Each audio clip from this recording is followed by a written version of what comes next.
some big cultural news this week. I think it might be time to finally retire the phrase "you can indict a ham sandwich" because apparently you can't indict a ham sandwich so easily. Not so easy to indict a ham sandwich nowadays. The man who threw the sandwich, a federal officer in D.C., is now charged with a misdemeanor assault.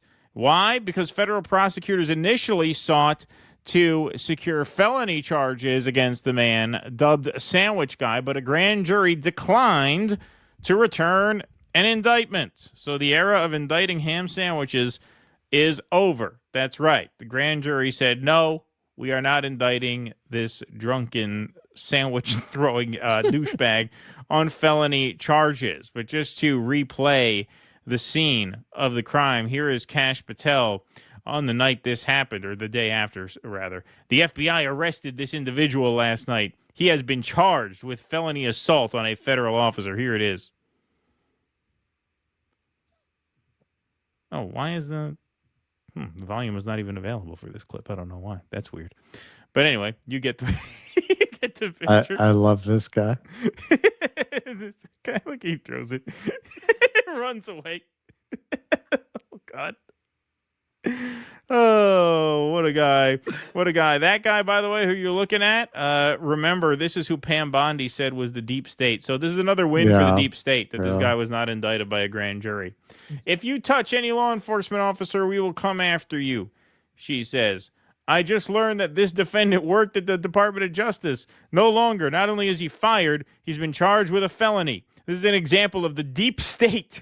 That's the most ridiculous tweet of the year. We have been up against for 7 months as we work to refocus DOJ. You will not work in this administration while disrespecting our government and law enforcement. All right, so that brings us a little bit up to date, folks, here. So let's talk about how they were not able to pursue imprisonment of 8 years for that offense. U.S. Attorney Janine Pirro's office on Thursday charged a man accused of throwing a sandwich at a Customs and Border Protection agent in Washington, D.C. this month with misdemeanor assault, issuing the charge 1 day after it failed to persuade a grand jury to return a felony indictment. The incident took place August 10th in the heart of D.C.'s U Street corridor, a neighborhood that played a historic role in the civil rights era and is now a nightlife hotspot. A Justice Department employee told NBC News that Dunn at the time worked in the International Affairs section of the Criminal Division at the Justice Department.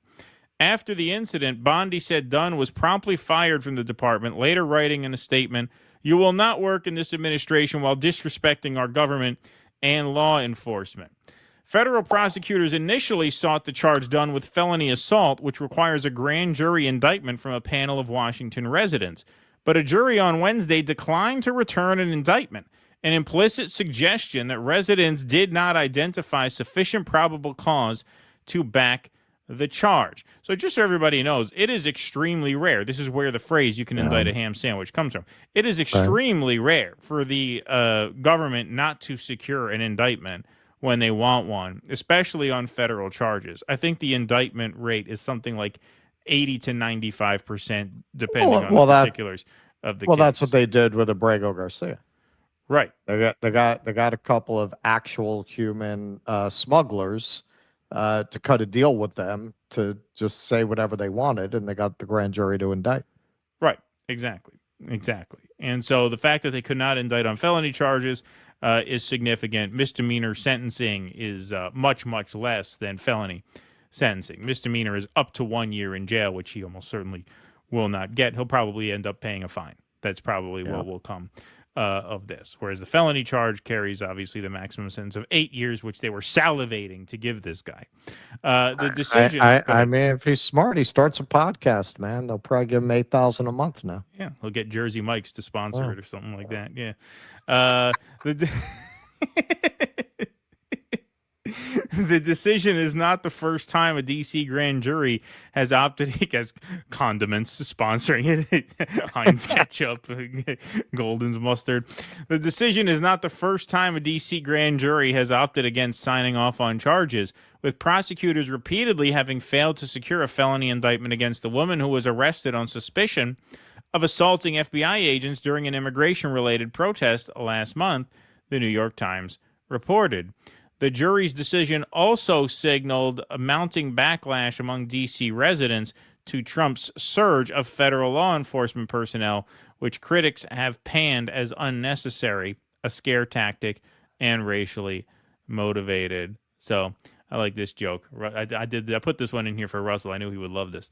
Sandwich guy not indicted by grand jury. It just didn't cut the mustard. Boom. There we go. That puts a capper uh, on that segment. But yeah, this is something that we have to keep in mind too. And, this is something that I think, people should think about and take some solace in. Like, ultimately, it takes grand juries to go along with this, like, kind of a crackdown, unless you're talking about, like, an ICE raid or sending someone to CCOT. When it comes to, like, this kind of just, like, unbelievably cruel and draconian sort of crime and punishment policy, yeah, they got to get these indictments. So, like, the more people understand just how out of control and sadistic this administration is, the more likely that they just won't return the indictments that they want. Because ultimately, if they have to go through a grand jury, ultimately the people do have a say. And we're not used to kind of taking that into consideration, because typically, this is where the phrase comes from, you can indict a ham sandwich. The indictment is essentially automatic.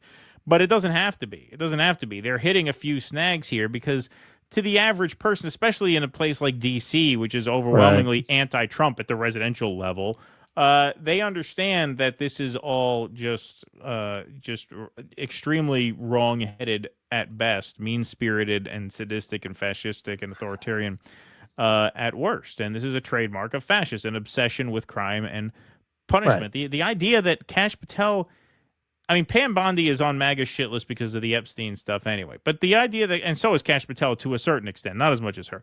The idea that he thought it looked good to, like, go out there and threaten this fucking drunk asshole with 8 years in jail for throwing a sandwich, that he thought this is going to play well to the base, that just shows you what they're trying to do. They're trying to do is a movement of weak men who get off on mistreatment of other people because it makes them feel more powerful themselves. What should this guy do? Yep. I don't condone throwing food at people. He'll pay a fine. That's the appropriate penalty. All right, slap on the wrist, get a little fine, whatever. 8 years in jail for this, which they were trying to pursue to make an example. What does that tell you about their priorities? That they would try and lock this guy up for 8 years for getting drunk and throwing a sandwich. Right, and this was really like right after they dropped the Epstein bomb. Nothing to see here, folks, that they start screaming about the deep state Subway sandwich throwers that they've exposed. What kind of sick psychopath do you have to be to want to put somebody in jail for 8 years for throwing a sandwich? And you're right. I mean, you look at the whole online space that passes for political engagement in this so-called movement, and that's all it is, man. Like, and that's to be fair, they get away with it so much. You can understand why they thought they would. Like, the more over the top it is, the better if your base is largely made up of people who feel powerless and get some vicarious thrill in connecting themselves to that kind of sadistic, draconian proposition. Right. Exactly. Like, don't we all? I mean, a lot of ink is spilled in this country about North Korea putting people in jail for a long time for stupid reasons. Okay, well, what is this? What is this? I mean, they made a show of trying to put this guy away for 8 years for throwing food while he was intoxicated. Okay, so what does that say about your country? I mean, how totalitarian are we in that respect? And is that a country you want to live in? Like, do these people want to live in a police state like that? Apparently they do. Apparently they do, because that's the short-term thrill of this, is you are now the in party with power. But, power is never permanent. By hook or by crook, power changes. And the only way this downward spiral stops is for one side to say, you know what, the principle is more important.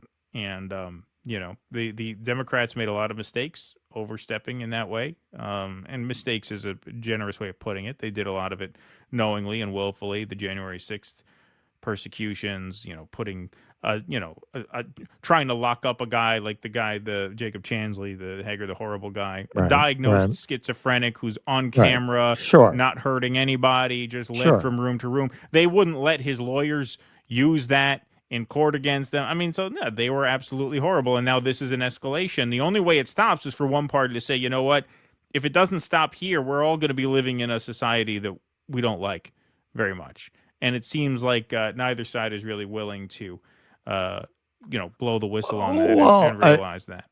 Yeah, I mean, you also make a great point. Like, can you imagine what they would do with that story if in China a guy got 8 years for throwing a sandwich? Oh yeah, of course.